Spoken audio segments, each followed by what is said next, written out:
Good morning, good learning everyone. This is your Kuya Francis and I'm your Kuya Broker.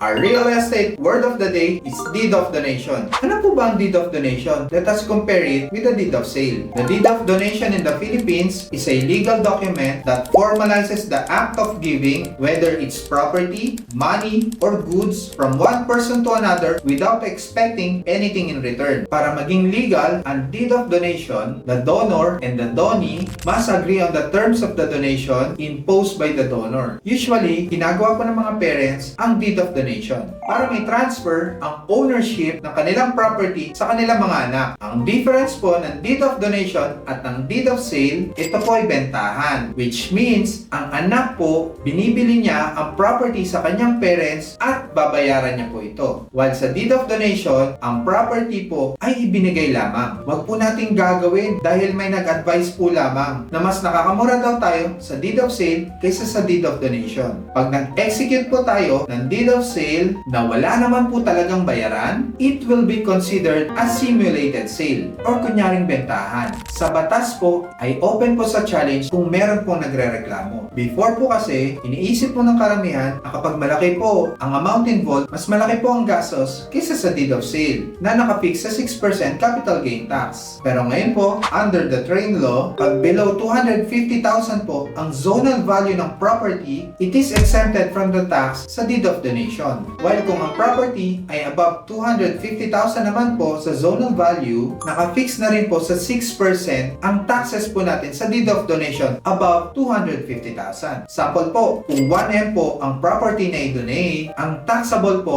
ay 6% of the 750,000 lamang po. So, mas mura ng konti ang deed of donation ngayon kaysa sa deed of sale. Pero kung tatanungin niyo po ang opinion ko sa deed of donation, I do not recommend to transfer agad ang property sa mga anak. Why? Watch my previous video sa mga sad experiences ng mga magulang na inilipat agad ang property sa kanilang mga anak. Under the train law, ang estate tax po ay 6% din. Plus, may exemptions pa po. Kaya bakit po tayo nagmamadali na i-transfer agad ang property sa ating mga anak? Wherein, mas makakamura pa tayo sa estate tax. So mga ka-property, friendly discussions lang po. Ano po ang prefer nila? Deed of donation, deed of sale, or estate tax? Pakisulat naman po sa comment section below. Again, this is your Kuya Broker. God bless po sa ating lahat.